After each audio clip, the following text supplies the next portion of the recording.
And if I'm not mistaken, we have made our way in the book of Esther all the way to chapter 2. There is a matter of having to step on it here because we got because I don't want to get through this in time for Purim. Chapter 2, and where it begins is where we left last time. Is that Vashti was deposed because she wouldn't come before the king for whatever reason, and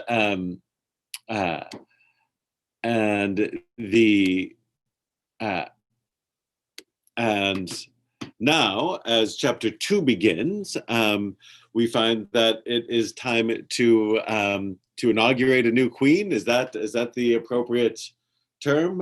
There's a coronation, I guess. There's a selection process that we are going to detail for the new queen. For King Ahasuerus. That's where things pick up, and this is where trigger warning, not appropriate for children. Right. So we're going to dive right in, despite everything going on in the universe, because that's what we got. Chapter 2. Open up, so make sure I have the Hebrew here as well. Which is sort of a phrase that pops up a lot in the Tanakh. They sort of argue, like, often indicate, the rabbis of the Talmud will say, often indicating something bad coming up, sometimes indicating something good coming up. That there's sort of this fairy tale, like, after these things, when King Ahasuerus' wrath subsided, right? He recalled Vashti and what she had done and what was decreed about her. Sort of like a vague phrase there. Like, what does it mean, like, recalled her and what she had done and what was decreed about her? Is it a fond memory? Is it a regretful memory? Is it a just sort of like noting her absence, or the absence of somebody in that role memory? Not clear. He recalls Vashti in any event. It might be that he was drunk during his first response, and now this is the light of day. The next day he wakes up and says, "What's going on?" Right. Go ahead, Phil. No. What I do?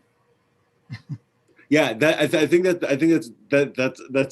could be it, right? Because we know that that in the earlier scene he's drunk, and we know that drunk people, if a rash decision is made, may wake up the next morning, as it were, or whenever they sober up, and sort of be like, "Man, what did I do? Did I kill Vashti?" Like, sort of like, is there? So it could be something like that. It definitely could be something like that.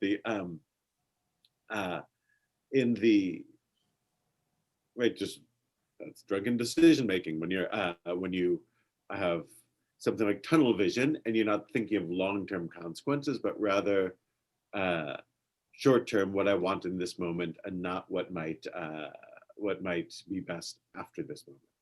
So could be that. He recalled Vashti and what she had done and what was decreed about her. And the king's lads, his servants, said, "Let virgins comely to look at be sought out for the king, and let the king appoint officials in all provinces of his kingdom. And every young virgin woman comely to look at be gathered in Shushan at the women's house by Haggai, the king's eunuch, keeper of the women. And let them be given unguents. And let the young women who will be pleasing in the eyes of the king shall rule in Vashti's stead." We'll unpack that as it goes through. So the Na'ar Melech, literally the king's youth,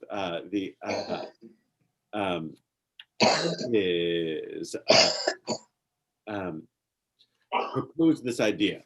This is classic Achashverosh, where even this idea he can't generate on his own, and this isn't even like his circle, his cabinet, like his circle of top advisors that we had last week.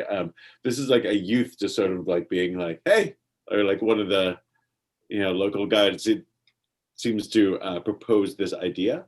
And Na'arot Betulot.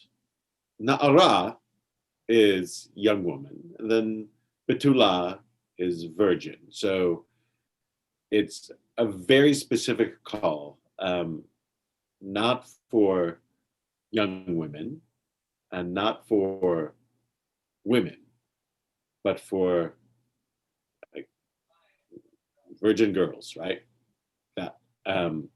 That's the call. That's tavot mare, who are good looking. So we have so there's a youth aspect.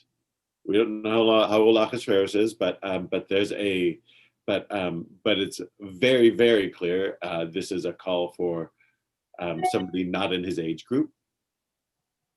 Betulot, again, virgins. It's a specific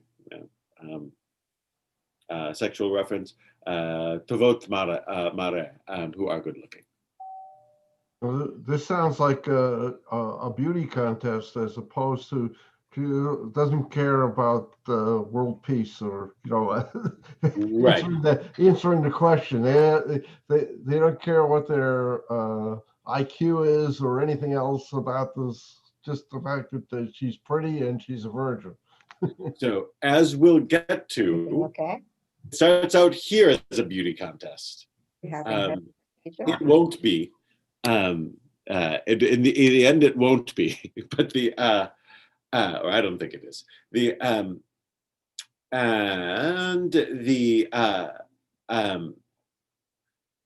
But you're right in that it's not a call for somebody who is intellectually compatible with the king.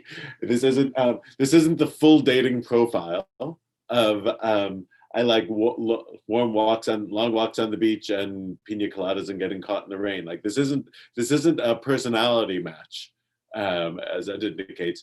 This is about something else entirely.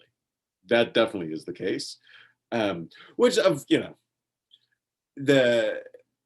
is again sort of moronic on the face of it, because the issue with Vashti wasn't that she wasn't sufficiently beautiful, or at least certainly we don't get the feeling that she's not sufficiently beautiful. If anything, the opposite. She's labeled very beautiful. Like the issue is, midrashically, the issue is that she's a bad person, but in the text itself, the issue is that she has a mind of her own. That's the issue. She has a sense of pride. So this doesn't seem to address the problem that he had before. But yes, beautiful young virgins, we sought out for your majesty. And then, your majesty appoints officers in every province of your realm to assemble all the beautiful young virgins. So again, like this is, the call is going to be set out across, like this is, we got the whole view of the 127 provinces. So this isn't a, put a flyer in the local telephone pole for a local casting call.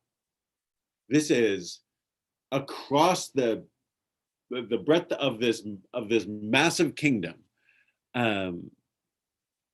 This is what officers, like this is sort of like your official duties are to go find beautiful young virgins for the king's harem.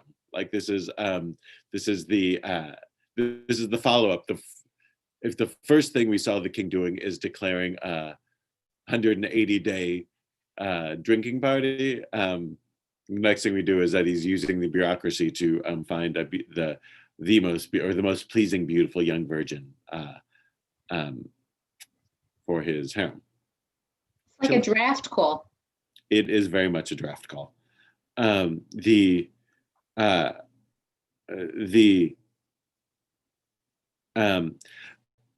what's going on here is, again, it's they're all to come and to be gathered around and be sent to the harem. Here, it's literally called Beit Hanashim, the women's house, but that's the harem. From all of the provinces of your kingdom, and again the same phrase is used. Young virgin girl who is beautiful to look at should be brought to Shushan. There's a king's eunuch who will be put in charge of it, and there'll be sometimes this is translated ointments or cosmetics. I'm looking one translation says ointments, one says cosmetics, and Alter translates this word that I had to look up. He translates unjuts. I can't pronounce it right, even though I tried to look it up. Miss Persia pageant, like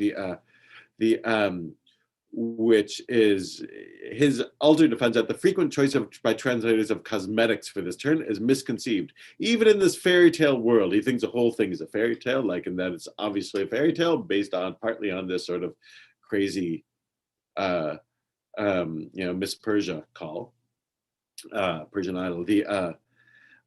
Putting on cosmetics for 6 months running, as will be in verse 12, would be extremely odd. The idea is rather that young virgins are steeped at length in substances that will make their bodies supple and fragrant, meaning that these are sort of like creams and oils that they're supposed to coat themselves with, that will have, this is like creams and oils or some sort of, ancient noxima, like whatever it might be, like there's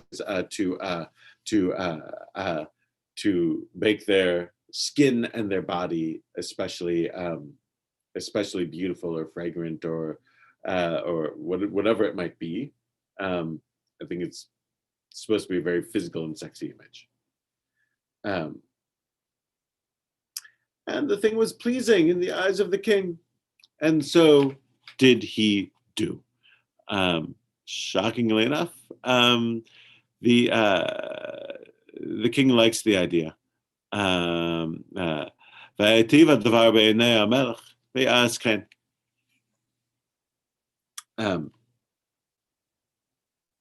Now that's, you would have it, and Robert Alter doesn't end a paragraph there, though I would end a paragraph here, because we now have a new topic, right? So that's the lead-in. He regrets the idea. Some random guy suggests getting all the beautiful young virgins and bringing them into the harem, and the king can have his pick, and he likes the idea. Now verse 5, new verse. When we read this together in shul at Purim, this is one of the lines that the congregation is supposed to say before the reader says it. Ish Yehudi haya b'Shushan b'Yera shmo Mordechai. There was a Jew in Shushan, at the capital, and his name was Mordechai, son of Yair, son of Shmini, son of Kish, a Benjaminite man, who had been exiled from Jerusalem with a group of exiles that was exiled with Jechoniah, king of Judah, who Nebuchadnezzar, king of Babylon, had exiled, right? Run-on sentence is part of the style. Yeah? Rabbi, Yep. When I read this, I got very excited because this has never happened before where I can read a name and recall something.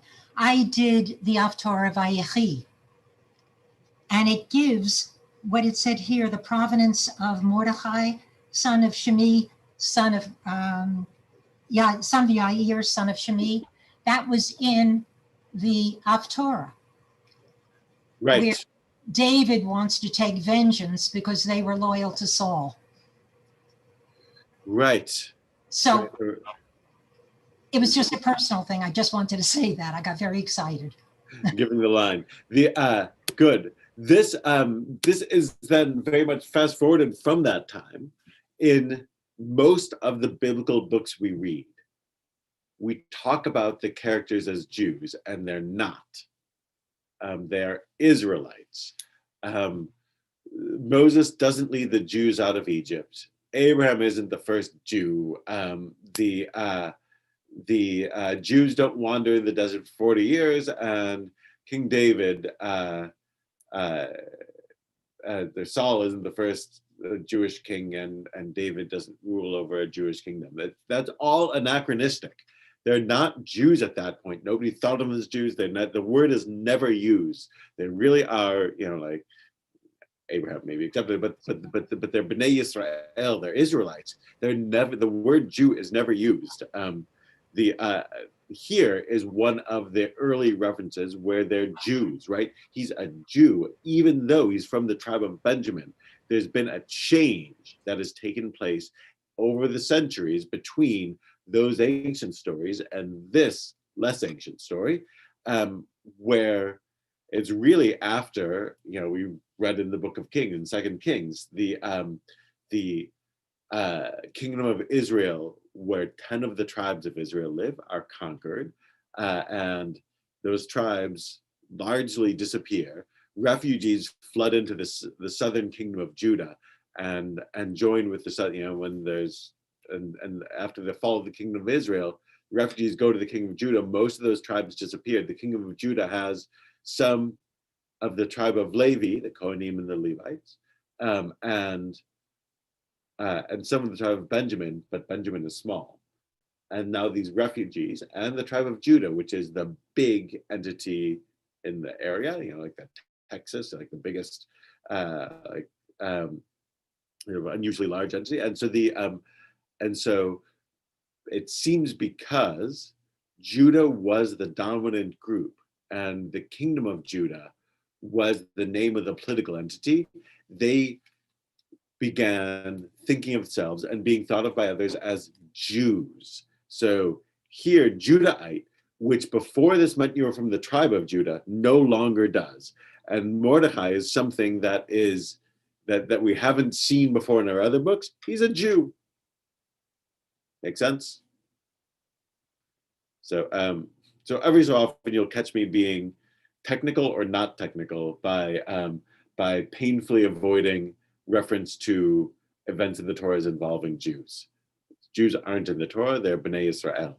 Jews are only come into being at this time after the exile or after the destruction of the northern kingdom.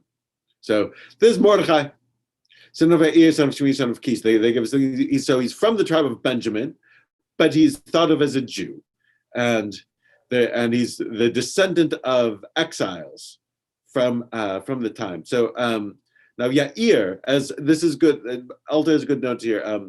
Mordechai, son of Yair. His father has a good Hebrew name, but his own name is derived from that of the Babylonian god Marduk, a reflection of the degree to which the Judahites exiled to Babylonia had adapted themselves to the new culture. Similarly, Esther, who's also given a Hebrew name, Hadassah, has the name derived from that of the Babylonian goddess Ishtar. So they, like many of us, have it seems to have Hebrew names and names in the vernacular. At least Esther does. Esther will be told her Hebrew name and her name that matches the rest of society. The Mordechai may well have a Hebrew name as well. If he does, we don't know it. Pause. Rabbi? Yep. It says Mordecai was oblique. In the Jewish Study Bible, the note says they Mordecai is obliquely expressed as a link to King Saul. Right. Saul was a Benjamin. So. Right. And I believe related to Kish. Yeah. And it says this book, in contrast to Samuel, reflects favorably on Saul and his household and the tribe of Benjamin. So right, if you take that link, then Mordechai, the savior of the people, is descended from Benjamin, not from David, right? So he's coming from this other line. And the JSB also will disagree on the Marduk and Ishtar point. The editor of the JSB is less convinced that these names reflect pagan gods, though they're clearly not Hebrew names. They're names that are designed to help them blend into society, right? This is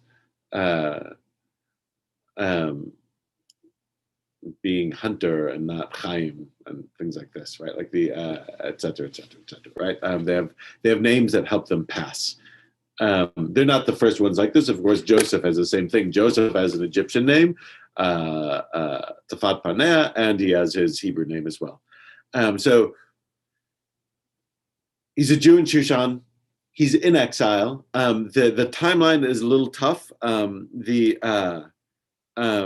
the JSB notes, like if the text seems to suggest that Mordechai was the one who was exiled, which would make him over 100 years old. So that seems unlikely, exceedingly unlikely. So they think that he's rather descended from the one, like, who is exiled from Jerusalem? Is it Mordechai, or is it, Kish, who was exiled? It's an indefinite antecedent, probably the ancestor who was exiled. Verse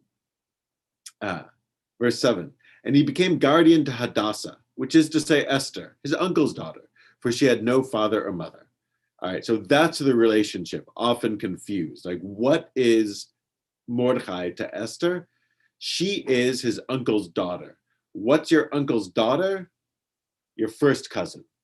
So he's not, sometimes like, this is sort of like the Sunday school telling is that he's her uncle. He's not.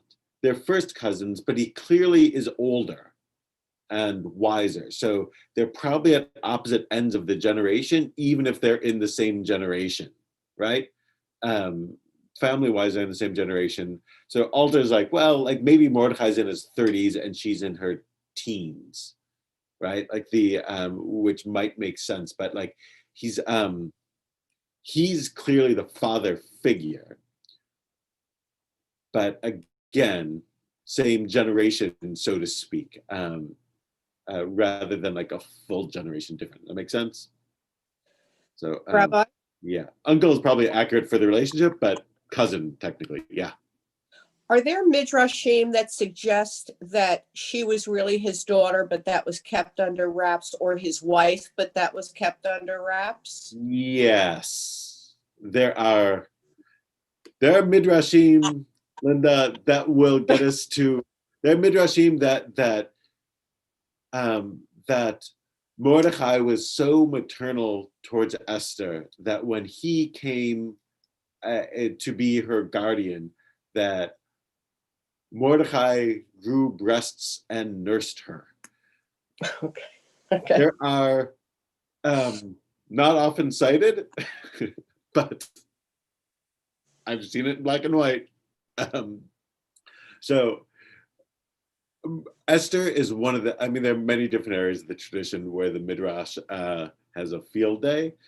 Mordechai and Esther is one of them. So there are different angles on it. Obviously, because he encourages the relationship with the king, it seems less likely that they were in a sexual relationship, though it wouldn't have been impossible for first cousins to have been married. That seems less likely. It does really seem that this is a guardian relationship. Though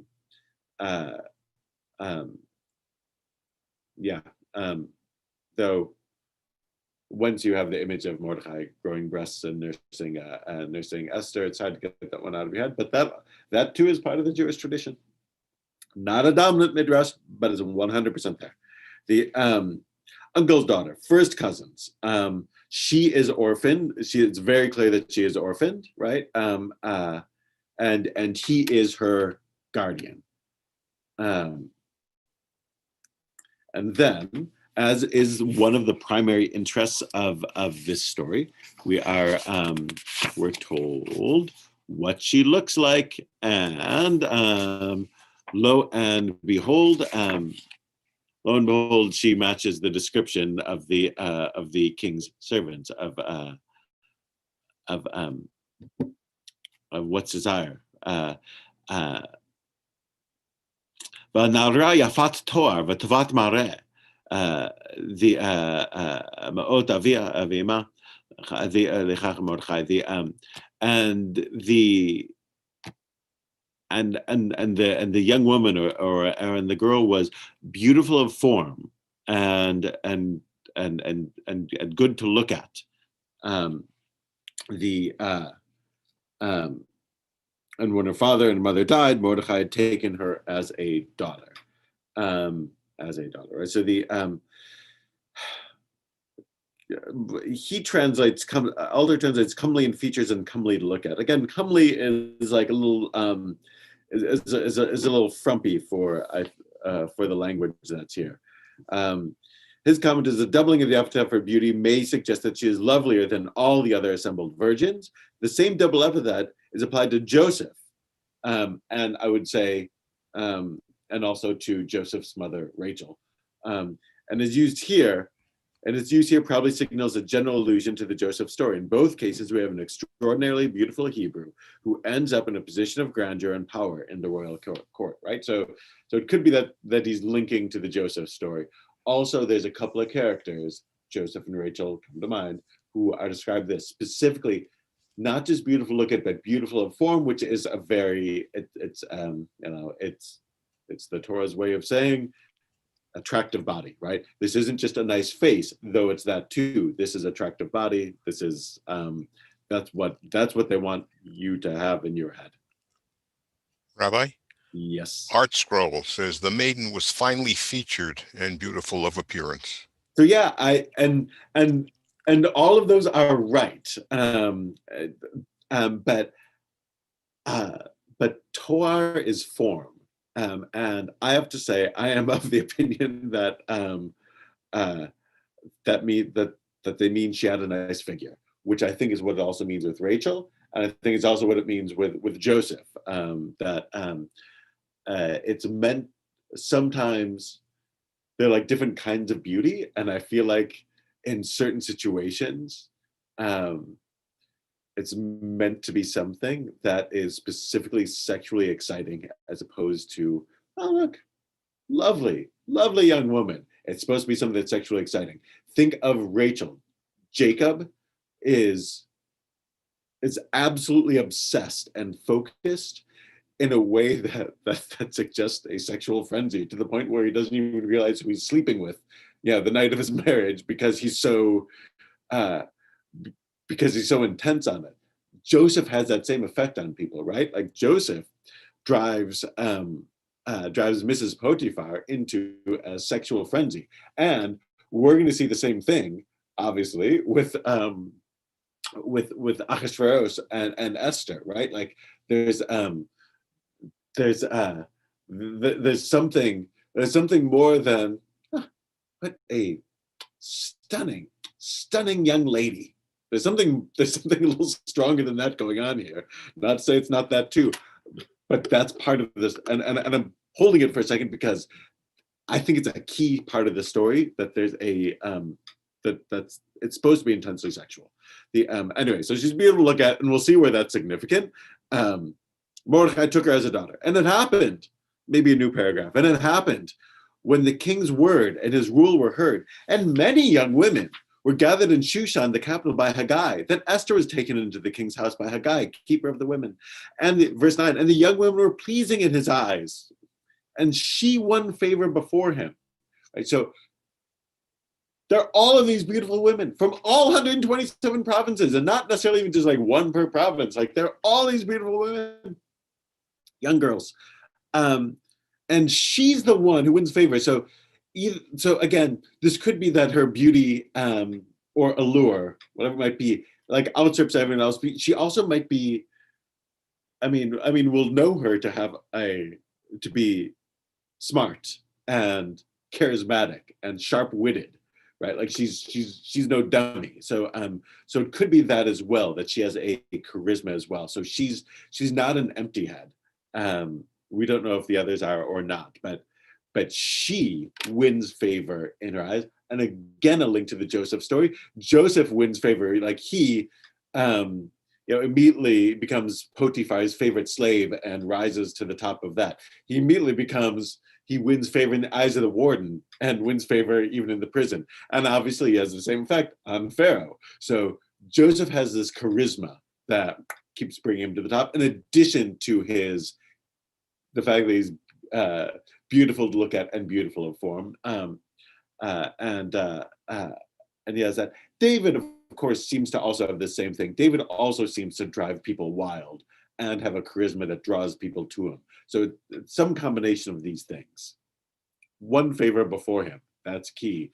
And he hastened to bring her, I can't pronounce this right, even though I tried in advance, these cosmetics or creams that are meant to beautify, and her share of food to give to her, and the 7 young women who are fit to give her from the king's house. And he singled her out, and her young women, for good treatment in the women's house. So she has this whole entourage that's given to her, and she is, and the guy in charge likes her the most. Verse 10. Rabbi, Yeah. I have a question. I always thought that Uncle Mordecai brought her to the palace, but you said Haggai or somebody, or I don't know what that name was. In other words, how did she get there? She was just rounded up by the officials? That seems to be the case. It doesn't, he, in this round of the telling, he doesn't urge her. Right? We go right from Esther was taken, right? 2:8 is Dvar Melch V'dato, this decree, the dot of the because Shishana Bira al Yad Haggai Tilkach Esther, and Esther was taken. Tilkach. So, it suggests, like sort of like in the general roundup that when they went out looking, when the officials went out looking for beautiful young virgins, she's one of them. And now the key part of the story. Esther did not tell who were her people and her kin, for Mordecai had charged her not to tell. And maybe, Linda, that could be what you're thinking of. Mordecai clearly then gave her advice before she left, but maybe knowing that, oh, well, if they're rounding up beautiful young women, they're coming for you, let's face it. Like he told her not to tell. It doesn't say why he told her not to tell here, but he did, but that's the case. Now, Alter thinks that this is part, like his thing is Mordecai does not hesitate to send his adoptive daughter to the king's bed. That is clearly the culmination of the selection process for the new queen. And he calculates her potential proximity to the throne might prove useful to their people. And it was in the JSB that I was reading for. They think that the whole thing, that that you could successfully hide your ethnic identity is far-fetched. Who knows?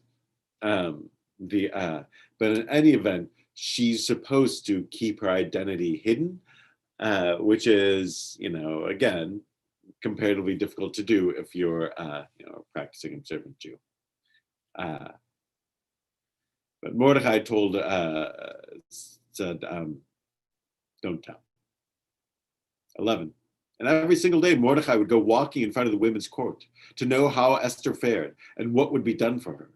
So he's still checking out, but he can't go in, right? So he's sort of pacing around outside the women's house. Obviously, men aren't allowed into the harem for obvious reasons. So he's sort of a presence in the streets in front, and to try and catch word of what's going on inside.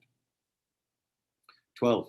And when each young woman's turn came to come to the king, at the conclusion of her having 12 months, according to the women's rule, for thus would be the days of their unguents, their cosmetics and bodily preparations to be completed, 6 months in oil of myrrh, and 6 months in perfumes and women's unguents. And in this fashion, the young woman would come to the king. Whatever she would say would be granted her to take with her from the women's house to the house of the king. In the evening she would come, and in the morning she would go back to the women's house again in the hands of Sha'agaz, the king's eunuch, keeper of the concubines. She would not come again to the king unless the king desired her, and she was called by name. Now, this is where we learn how the queen is to be selected. It is not a beauty contest, or not strictly a beauty contest. They're given 12 months of bodily preparations, of cosmetics and skin treatments, presumably. The 12 months obviously are part of the sort of, to me at least, it suggests that, you know, that they're not, they weren't pregnant when they entered, right? There seems to be a sense of this. They wait a whole year of cosmetic preparations, and then one by one, they're brought to the king's bedchamber at night, and they leave in the morning. Then they go to house B. They're not sent back to where they were. They go to a different place. And if the king requests them again, then they're brought back. Otherwise, they're just kept in women's house B. It is, as Alter says, the selection process then comes down to trial by sexual intercourse. With which of these virgins will the king be truly satisfied, right? Like, he's not, we can turn on TV and see beauty pageants. This is not a beauty pageant. It is a sexual pageant. What a job to be king. What a job to be the king. And this, by the way, is part of why it's not, it doesn't hold up as a historical story. It's this bawdy fairy tale that I think was meant to have the assembled crowd woo-wooing as it went on. It's good to be the king. Yeah, there's that, right? So, yeah, the Jewish Study Bible says that they were anointed with oil of myrrh, and myrrh is associated with lovemaking. Song 113 of Proverbs 7:17. Right. Yeah. So it pops up in the Song of Songs, which is again sort of like explicitly erotic, as you know, fragrance that rouses sensual senses and things like this. But like this is part of what's wild about it, which is that this is a unwoke story. This is relatively, as I'm concerned, as far as what I normally encounter, sexually explicit, and really wild. So a year of preparation, which again is sort of ridiculous, and one night with the king, and then to harem B,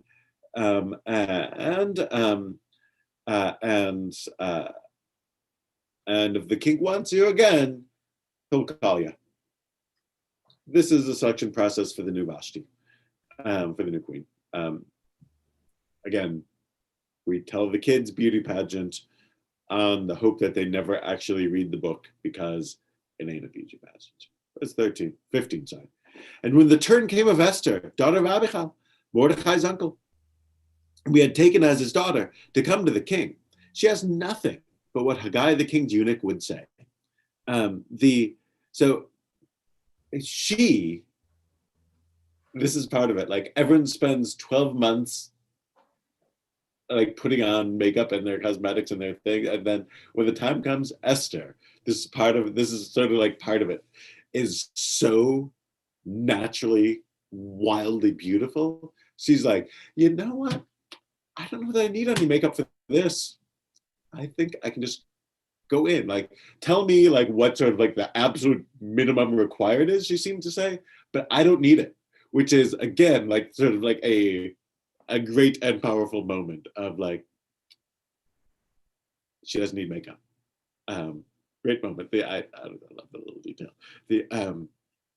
16, and Esther found favor in the eyes of all who saw her. Again, this is like Joseph, this is like David, right? Like sort of like she just has a presence and everyone is drawn to her. It's not just physical beauty. She's got it.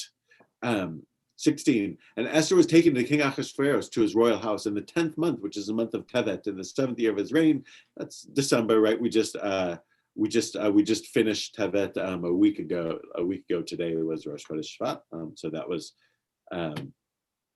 most of late December, early January. The is Tevet in the 7th year of his reign. So a couple of things here. One, the altar notes that the book uses 2 names for the month. This is very rabbinic. Like Rabbi Sisi is the same, will often use a Hebrew word and then the English to try and hit both, try and make sure it's understood by all. The 10th month, because the numbers were often what the ancient Hebrew calendar would use for the months. I mean, just like the days of the week, instead of having names like Monday, Tuesday, Wednesday in Hebrew are, we're showing you first day, second day, Thursday, fourth day, like that. It's just it's just the numbers. The same thing for the months. The names of the months are Babylonian. And borrowed from Babylon. So when we say Nisan and Tevet and things like that, those are borrowed from the Babylonians, and this is clearly like during that transition period. Some people need the name, some people need the number, they give both. Rabbi? Yeah. Going back to line 15, where it says that Esther asked nothing but what Haggai, the king's eunuch, would say. Could it also mean that she was docile? She was not greedy, not aggressive. She listened to what people said, and that's what they wanted. They wanted someone who would not contest Ahasuerus. They wanted someone who would go along with things. Good take. That could be the case. I like that. I like that in part because they didn't get what they bargained for in that instance, right? They may have just gotten somebody who can manipulate the situation to her own advantage. But I like that read, meaning that yeah, that could be. I like that. I hadn't thought of that. Rabbi? I'm just curious about the actual translation, why we have what really does look like rape with all these other versions.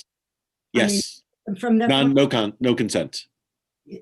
From what we've had this massive rape scene of non-consensual sex. Yep. And then all of a sudden, I'm curious about the translation of this word. All of a sudden, and the king loved Esther more than all the other women. Suddenly we have loved. I'm wondering how that's translated in the Hebrew. And she won grace. Those 2 words, loved and grace. Suddenly, from this massive, exaggerated fairy tale rape scenes of all the other virgins, we have love and grace. This is unbelievable. Yep. And so I'm wondering about the actual Hebraic translations of those. Exactly. It is love. Vayahav Hamelech, and the king loved her at Esther. Vayahav. It is ahava. Okay. So if it really is a fairy tale, this is, Alter says it is unbelievable to understand all of this, and gives what I think is also an unbelievable explanation that somehow he was impotent in some way and she satisfied him. I think that's ridiculous. So this is part of, we're supposed to believe this? No. So I would say no, meaning that I don't think you are supposed to. Farce or what? Yeah, I think it's supposed to be a farce. Yeah, but what I'm trying to grasp is how we're celebrating Purim and how Esther has become so inflated in our mythology of heroism. It seems to me Vashti is the one that we should be celebrating because she's the one that stood up and said no.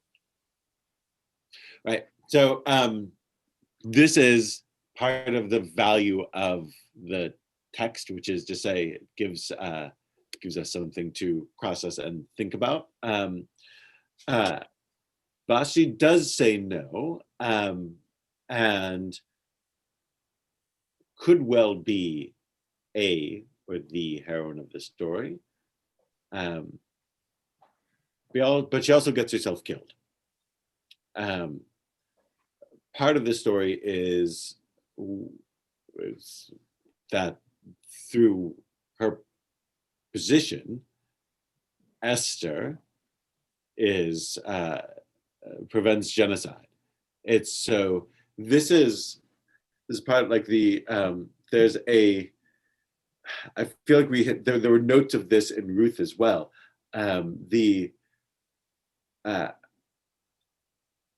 Esther, who has her Jewish identity hidden, meaning she's passing as a whatever Persian, and who is intermarried, even if under duress, and is like playing along with a corrupt system, is the heroine. It's she's an unlikely heroine. You would expect if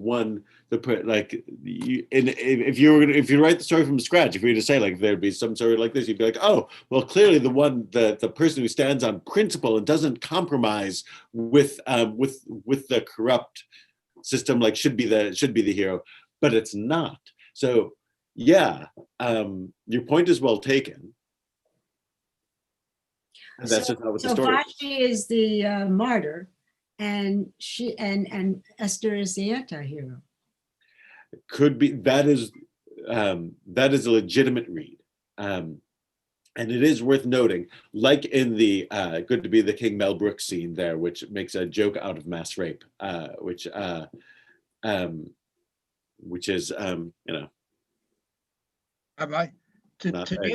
Nancy's point, I think we're looking at that as by today's standards. In those standards, I don't think those girls were brought there kicking and screaming. Here was a chance to live in the king's house in luxury.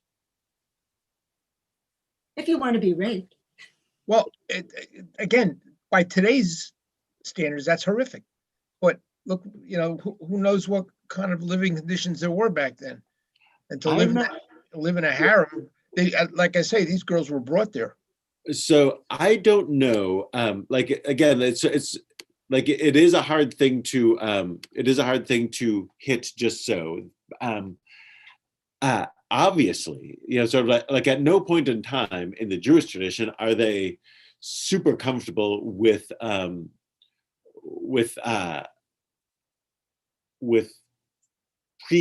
casual premarital sex this way, right? Like where it's just sort of like where they just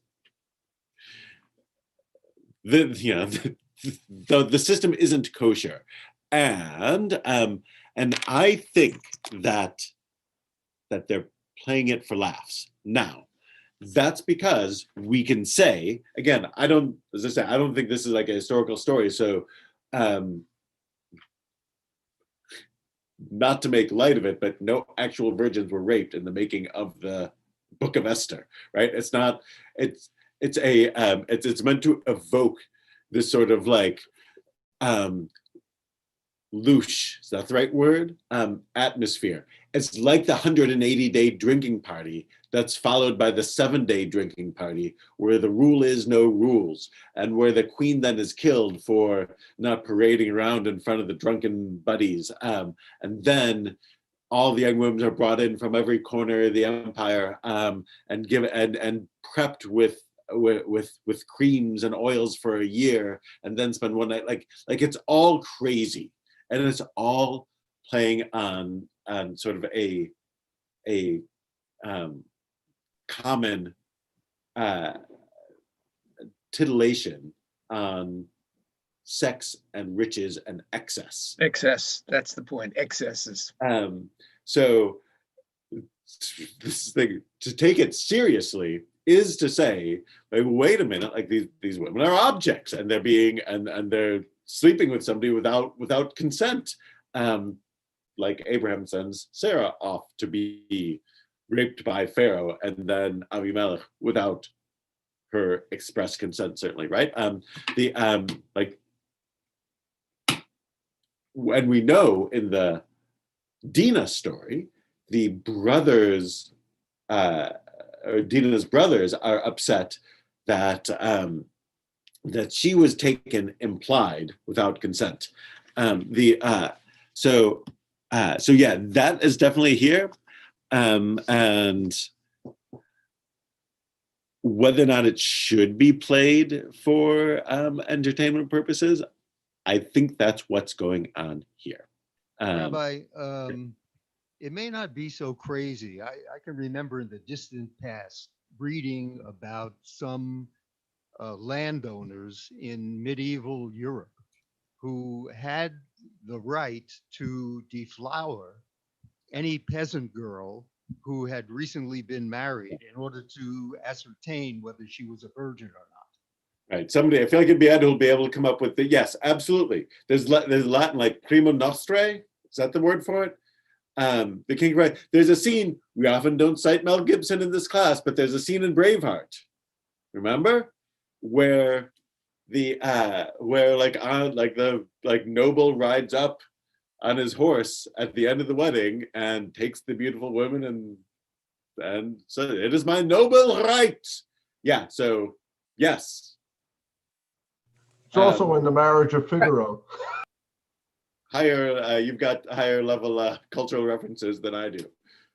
So, Rabbi, I never knew that this was supposedly a farce and not to be taken seriously. So my question is, yeah, I think so. Yeah. Okay, so my question is then, what is the purpose of it, and why was it included, and who included it? Well, I mean, that, on some level, we don't know the answer to who included it, but like it is,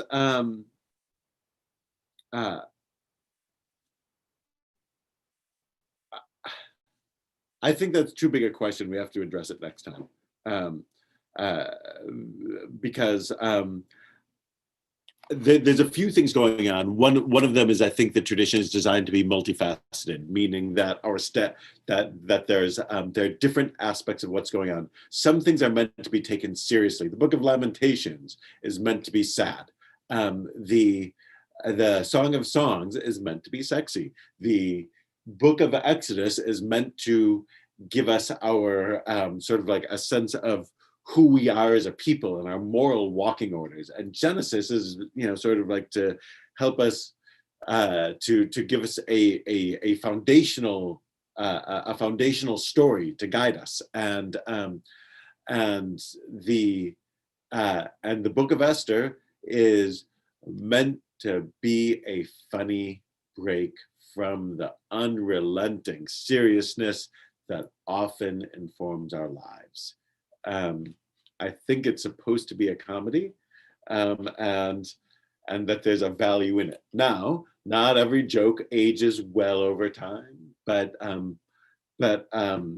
again, for me, I picture crowds woo-wooing at when this story started being told in public, and it's slightly subversive of so many of the other tropes. Again, Esther is a woman, not a man. Who normally our heroes are men, she's not. She is young, not old. Most of the Jewish tradition venerates age. She's not. Most of the heroes of Jewish history are sort of like put forward, and certainly the rabbis want them to be as pious. She's not necessarily. She's doing nothing that makes people think that she's Jewish. She's intermarried, like all of these things. It's subverting all of the usual tropes of